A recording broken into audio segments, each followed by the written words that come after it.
This episode of Own the Grey is brought to you by I Am. Discover your unique talents, realize your potential, and align to your path. Take the first step to uncover your life purpose by visiting debrajones.ca/courses.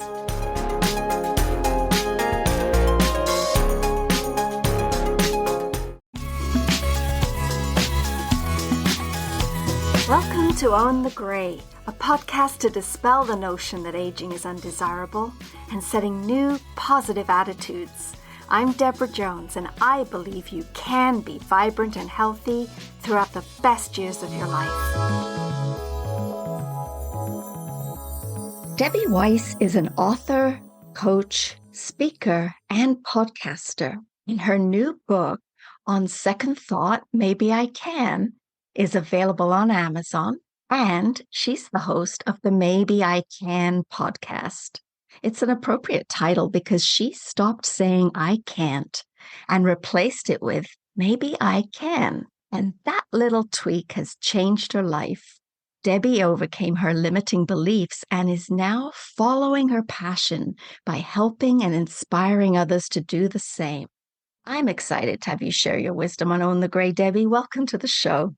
Oh, Deborah, thank you so much for having me. I'm thrilled to be here. You know, in your book, you tell the story of how you overcame obstacles. What kind of obstacles were in your way? Well, I would say the biggest obstacle was myself, but I didn't really realize that for about the first 50 years of my life. My obstacles, I thought, were all my life circumstances. I have been a caregiver for over 45 years to family members. First to my dad, who had a stroke when I was 17 years old. He was only 45. He was permanently disabled, and my parents were divorced. And he lived for 30 years, thankfully. But for those 30 years, I was his caregiver. And then I had infertility struggles and, so many other struggles that really so many of us have. But I was comparing myself to everybody else, thinking, why me? And is there all this is in life? My oldest son was diagnosed on the autistic spectrum and then with mental illness. My husband had physical and mental illness challenges and unfortunately was diagnosed with a terminal cancer out of the blue and passed away after 6 months. So, one thing after another, and I just kept saying, why is this happening to me? And this is my life. I feel like I'm just sleepwalking through it, and I have no control over anything that happens. And then I had an epiphany around 50 and said, that's not really true. I do have control. And that's when my life started to change. Wow, that is a lot to have managed. But when you get to that pivotal point where you realize something's got to give, something needs to change. What was your first step after that epiphany? My first step, and I didn't really realize what I was doing. It wasn't like I had this mapped out plan, but I decided to start with my health. And maybe we'll talk later, but I've always had a weight problem from the minute that I was born. And that added a lot to my limiting beliefs. And at that point in my life, I was about 100 pounds overweight. And I said, I've got to do something to get myself healthy. I think my mindset changed. When I was younger, it was, I want to look good. I want to wear the nice clothes, which is still something that I desire. But as we get older, we realize, what are we doing to our bodies? And that becomes more important. And I went back to Weight Watchers because, I've tried every diet in the world, but that has been the one that had been most successful for me. And I went back with a different goal in mind. All the other times, I would say, I am going to lose 25 pounds in 3 months or by the summer or my birthday or whatever it is. And then if I didn't, it was over because I failed. I was, that perfectionist syndrome. I was on or I was off. If I was cheated, then it was, why bother? And this time I said, nope, I am going to go to the meeting, and that is all I'm going to do. I'm not going to track my food. I'm not going to worry about what I eat. My goal was to attend a Weight Watchers meeting weekly. That's it. Just And show that's up. where yeah, just show up. And that's all I did for the first couple of months until I was solid and wanted to go back. And I really didn't lose any weight, up a few, down a few kind of thing. Mhm. And then once I had that piece, I added something else small. I'm going to track my food 50% of the time, 3 days a week. And I slowly but surely just, added those little goals once I was comfortable with the other. And it took me, I don't even know how many years, honestly, I should look, maybe 4 years. And I have not reached my goal yet, but that's okay. I lost 90 pounds. I had to lose 100, or my goal was losing 100. And since then, I've kind of played, not that I wanted to, up and down. Maybe I've, gained back like 15, but I've caught it for the first time in my life, because now I realize this isn't going to end. This is not on again, off again. This is my new normal. This is my lifestyle.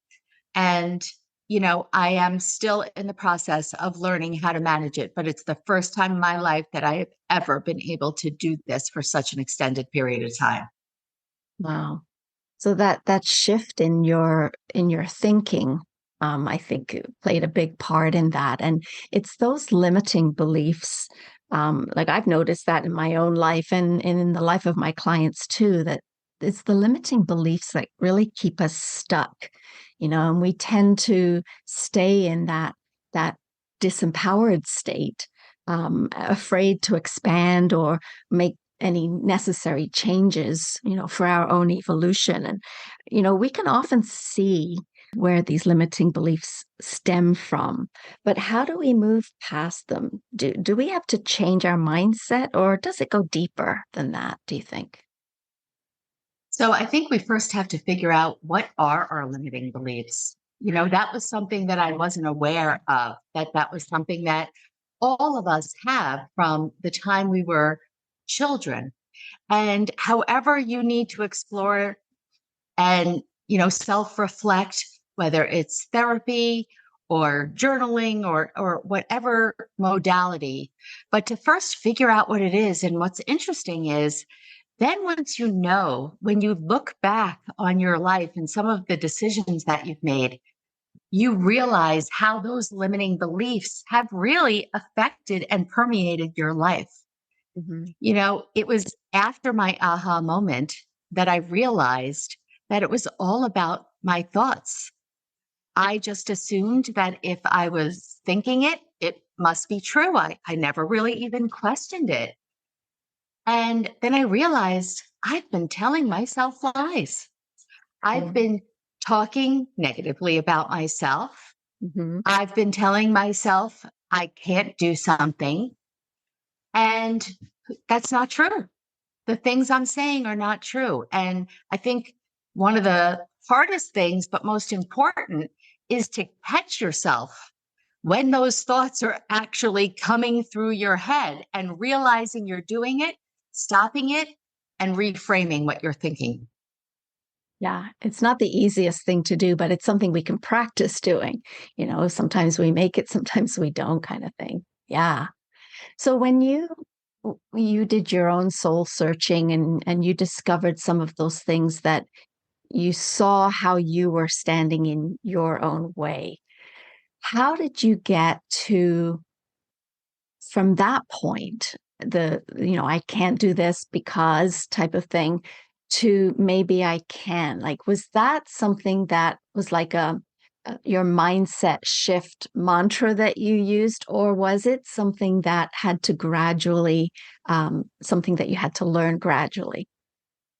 Something I had to learn gradually, and I'm still learning and catching myself when something, either a thought or an opportunity, presents itself. And usually we say, I can't, because we're afraid. We're afraid of failing. We're afraid of being judged, not being good enough, being rejected, right? All of those human emotions. And so when that fear presents itself, well, the way to protect yourself is just don't do it, right? Mhm. But then what I slowly discovered as I would like stick my toe in the water and try something that I was fearful of, what I found was I discovered things about myself that I never knew.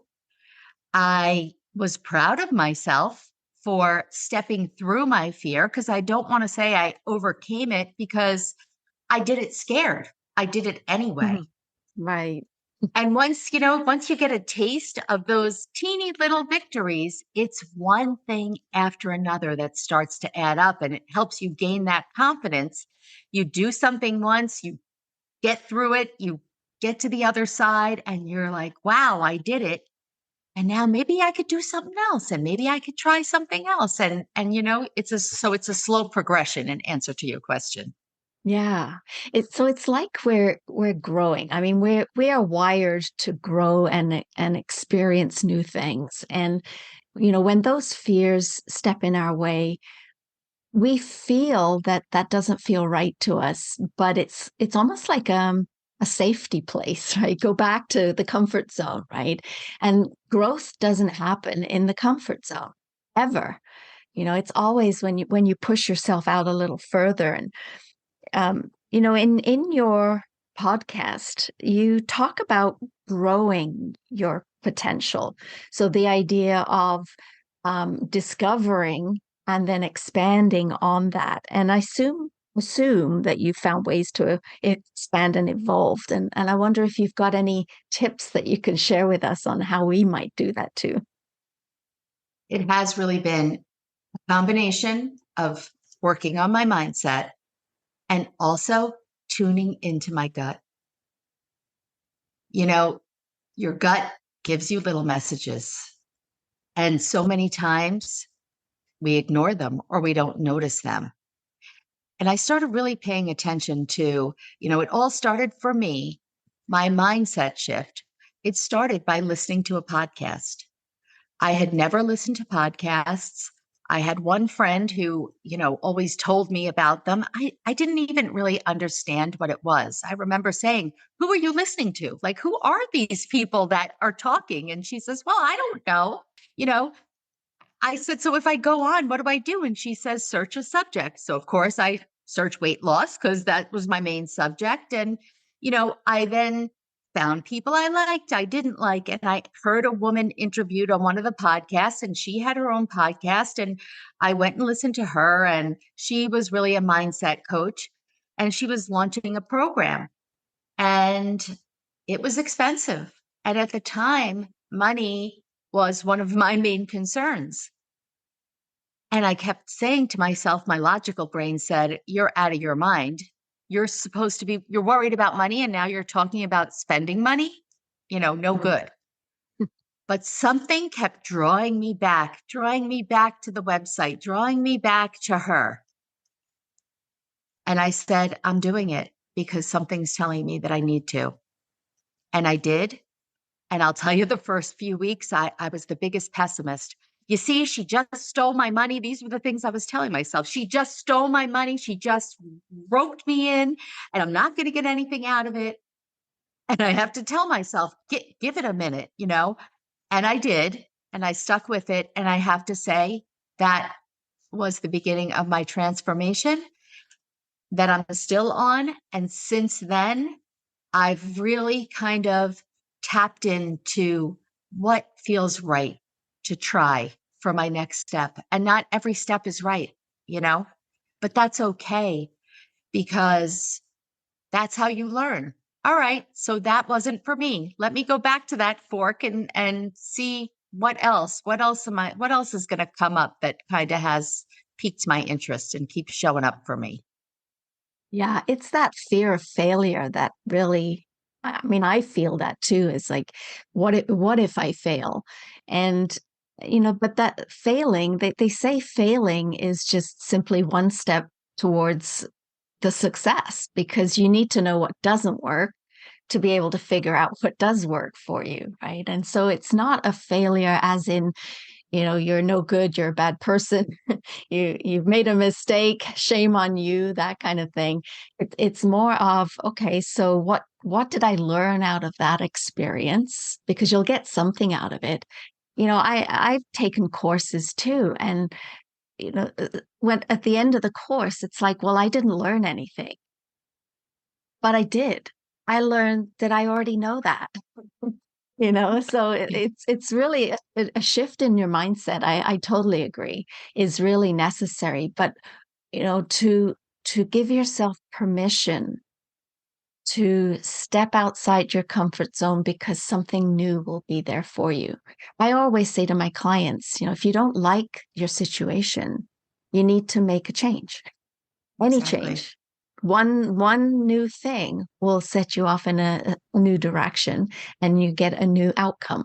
That's what Einstein said. You do the same thing over and over again, you get the same result. How can you expect to get a new result when you do the same thing, right? Exactly. That's the definition of insanity. That's exactly it. That's exactly it. So, Debbie, why did you write your book? Well, I was just going to say it just when you talk about one thing, it sets you off on a journey. That thing set me off on a journey that I could never in a million years have imagined. Never. I never wanted to write a book. I never thought I was going to host a podcast. All the things that I'm doing now. I wrote it because people would say, you should write a book. Now, people say that to a lot of people. And I would say, yeah, someday. But I've never aspired to be a writer. I've never had any interest in writing.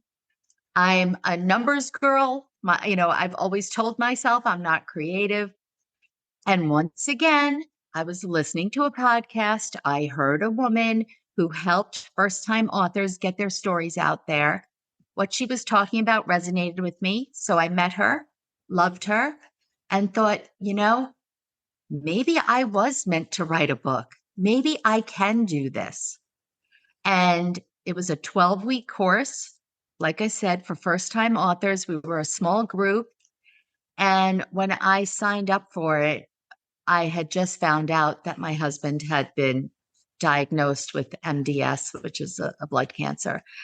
And I said to my therapist, I'm embarrassed to even tell you that I'm considering signing up for this thing.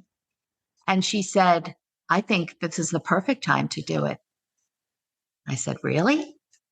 She said, yeah, because you need something of your own, something for yourself that's completely different of everything else that was going on in my life. And I, of course, was worried because, I was an A student. And what if I show up one week to the group and I didn't do my homework, or they make me read my whatever I wrote out loud and then they're all going to judge me? And, what if I don't write the book? All of those things, right? That we tell ourselves, the excuses. And Yeah. she said, so what? So what? Okay. That's how I did it. When my husband died, I was 2 chapters short of finishing. And I had a deadline to get it to my editor. It was 2 weeks later. And of course, she said, we'll extend the deadline and change all the dates. And I said, no, you know what? I still need, even the days after his funeral, I still need something different to focus on.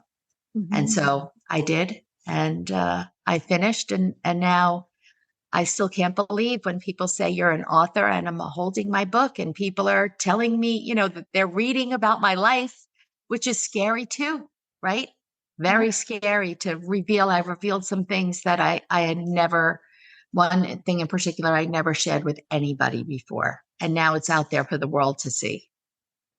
Yeah, that being a first-time author, which I am too, by the way, it is a very nerve-wracking position to be in when you're just about to push the button and say you're done.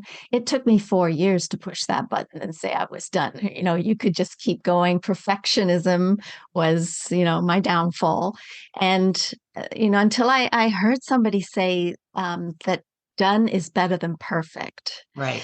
And it's like, Okay, so just push the button. The beautiful thing is I self-published, so I knew that if I'd made some grand error somewhere, I could go in and change the script. So, that kind of took away the scariness, but it was still scary. And I'm with you. Like it's the most amazing feeling that you would never have experienced had you not done it. Right. And it Yeah. also sparks a whole line of new experiences for you and kind of can change your life. It's really interesting. You're talking about you had some valid, what I would call valid excuses why you shouldn't be moving forward. But your therapist was right. It's like, well, so what?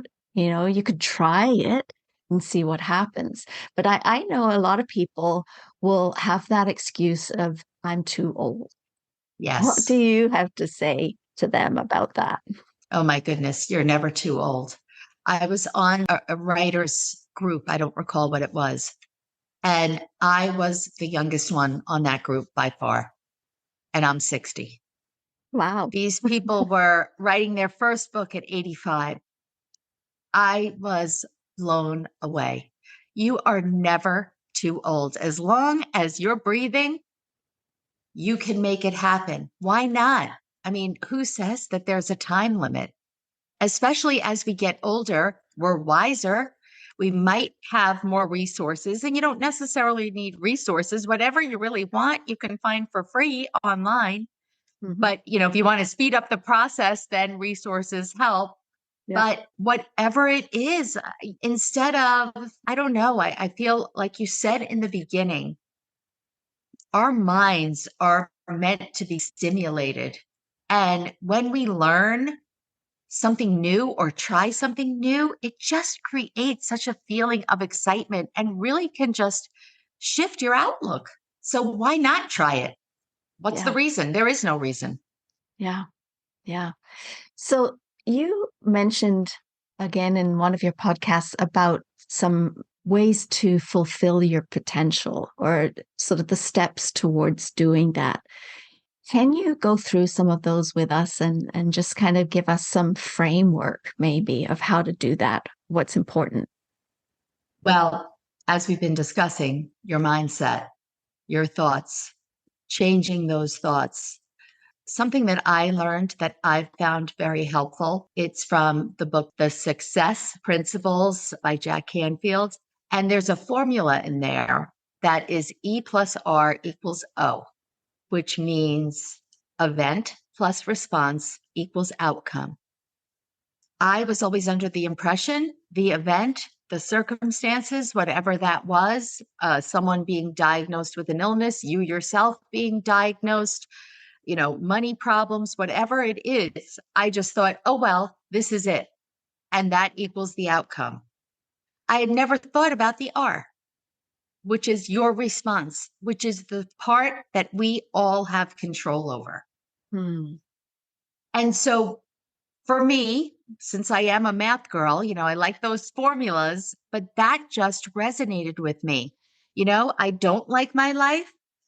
Oh, okay. I can't change the event, but I can change the outcome by changing my response. And so working on that, taking a little more responsibility for your life, looking at little areas of your life and saying, even let's just say happiness, sit there and journal. What can I do only 5% more than I'm doing now to make myself happier and change the happiness to help improve my health or my money situation, whatever that is, you fill it in. But what can you do? Little thing, 5% more. I teach this exercise where I want you to journal, write, whatever you want to do. Let's just say 10 sentences, whatever your number is, starting with I can't. I can't, and I'll give you an example. I can't run a marathon. I can't get up at 5 a.m. and exercise. I can't learn to play the piano. Whatever, and we all know those things that are rolling around in our head. Yep. And once you have that on the same piece of paper, instead of starting with I can't, start that sentence with I won't, or I choose not to. So I won't run a marathon. I choose not to learn to play the piano. I don't want it. I choose not to get up at 5 a.m. in the morning. When you hear that, hopefully you noticed the Yep. difference. Subtle The, shift. exactly. It's this shift of when you say you can't, it's almost like there's some outside force that's telling you you can't do it. But that's not true. Now, look, I don't like to run, but could I run a marathon? Yes, I could. If I devoted myself, maybe I couldn't run it all, whatever, I could do it, but I don't want to. So I choose not to. And that's fine. But just realizing that no, it's not that you can't, it's that you've made the decision not to do something. And I think when you start to analyze your life in that way and take responsibility, that starts to shift your mind. And then I would say the next step is really overcoming your fear. And I'm going to give you one, if you don't mind, share with your audience one other practical tool that could help with overcoming your fear. Yeah, please do. You draw a picture of a sun, so a big circle, and then the rays, the spokes, whatever you want to call it, coming out of the sun. And in the middle, write what you're afraid of. So for me, I'm afraid to travel alone. That's what I would write inside the circle. Just one of the things, right? I have a whole list of things, but let's just start with that one. And now on the raise, I'm going to write, what can I do that could help me get over that fear? All different ideas around.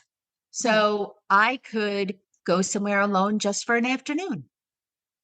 I could contact one of my friends who's traveled by herself and get some ideas. I could go somewhere for the weekend where I feel very comfortable. And when you start coming up with those ideas, you realize, okay, I don't need to just jump in and take a week-long trip somewhere all by myself.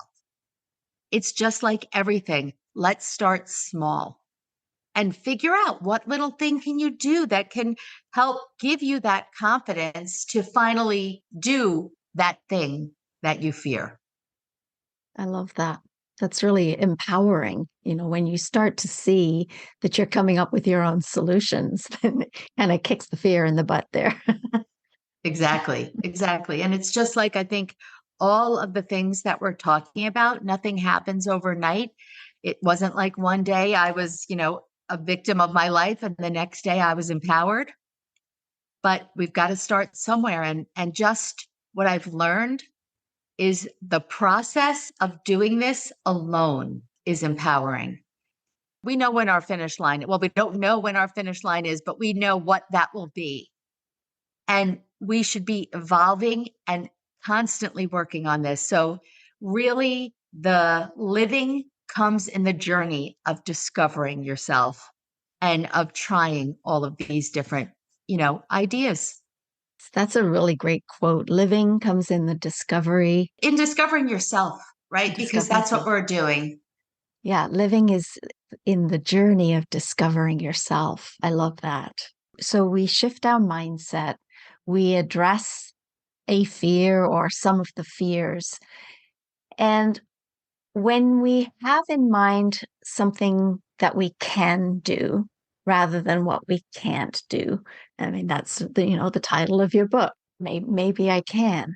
It's not a guarantee that you're going to be able to do something, is it? It is simply about trying and seeing what happens, don't you think? Oh, absolutely. Absolutely.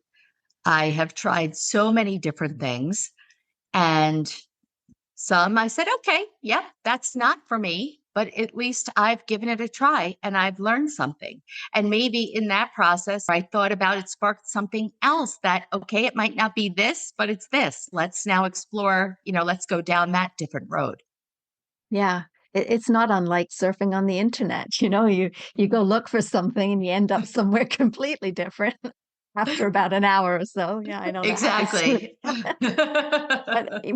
But I've learned a lot along that searching journey, right? So it's no different to even trying something new. But what would you say to somebody that they understand what you're saying, but there's, I guess what it is not having confidence in Yes. your own abilities. How would you address that? So maybe you start somewhere that it's not as scary as some of the other things, something that you might feel kind of comfortable doing. I personally also am a huge proponent of partnering with others. I am one for accountability. A few years ago, I never realized it. One of my friends said, you're a groupaholic. I said, what? They said, you're such a joiner. And they kind of, said it with that tone. Yeah. And I thought to myself, you know what? I am. Because for me, being around other people that are experiencing something similar is extremely helpful. I want to talk to that other person who's like me, who doesn't have confidence. Maybe we can hold hands and do it together and cheer each other along. And, there's something about that accountability piece. I'm going to bring it back to weight. Why was Weight Watchers successful for me? I needed a policeman. Mm. I needed to physically go there every week and step on that scale in front of somebody else. And for me, doing that at home by myself, I could give myself some stories, right? Well, I won't step on it today. Well, what did I eat last night? Today's not a good day, right? And I'm using that as an example, but it applies to everything. With so many different struggles, I've been to many different support groups in the areas that I was struggling with as a family member of somebody who was, had a family member struggling with mental illness, all different things. And what I found through this journey that started with going to take that course with the podcast woman, it did then lead me to other group programs. And for me, that has really helped me get to where I am today, similarly to that writing group. All of a sudden, I was surrounded by a few other women who were trying to do the same thing that I was. And they never wrote before either. Mhm. So we could relate to each other. We had someone there who had done it and been through it. And, being there to buoy each other up. And, we'd come some weeks without the homework. And what do you think they did? You think we got kicked out of the group or they yelled at us? No, they talked us through. Well, what happened? Why didn't you? Let's talk about why you didn't achieve what you wanted to this week and figure out what can you do next week to achieve your goal. And having that collaboration for me, I think for anyone is really helpful. So I would say, find a friend, find a group online, whatever that is that you might be interested in doing, but finding that accountability partner and camaraderie is very helpful. Beautiful. So you have some tools that can help people over on your website. I'll put a link in the show notes of your website. What would people find there? I do. I have something to help you figure out how to fit in the time for self care. Maybe you're someone who's caring for somebody else. That's where kind of this freebie was born from. When I was in my really heavy caregiving season, very important to find time to take care of yourself. So there's some tips on that. I also have something else called Morning Sprinkle of Goodness, where it gives you some other ideas if you're new to journaling or just looking for something different, some prompts that can help you get started in the morning with a journaling practice, which was something that I always said I can't do and discovered it's something I love. And then last but not least, there is a freebie about some exercises and steps you can take to kind of start this process of unlocking your power and your potential. It's great. It's always good to get some tools and not have to reinvent the wheel, right? Because there are people that have been through that. So, if you were to leave our listeners with one message of how learning all of this has changed your life, what would you say? Maybe this doesn't answer the question directly, but this is what I feel called to say. I talk about it a little in the book, is that I've never had a particular quote that was my quote, so to speak. And I talk about when I was younger and you in the yearbooks, they would ask you, well, what's your quote? And I thought to myself, do 12-year-olds really have a quote that they live by? What's wrong with me? And a couple years ago, I discovered a quote that I've heard over and over in my life. And all of a sudden, it resonated very differently with me. And it's from Glinda the Good Witch from The Wizard of Oz, who said, "You've always had the power, my dear. You've just had to learn it for yourself." And I always took that face value. Glinda was telling Dorothy, all you had to do was click your heels 3 times and say, there's no place like home. But it's so much more, because I've learned that I, along with you, have the power to do anything that we want. And so, how I've changed my life is that every day now I wake up excited for what's to come. People I'm going to meet, like you, Deborah. Every day it's miraculous to me and so exciting that I get to share my message and meet such wonderful people. And my life it's grown exponentially. And my final message is, each of us, regardless of your circumstances, regardless of how old you are, take all of those excuses that you're telling yourself and throw them right out the window, because you can do whatever you want. This episode of Own the Gray is brought to you by I Am. Discover your unique talents, realize your potential, and align to your path. Take the first step to uncover your life purpose by visiting debrajones.ca/courses.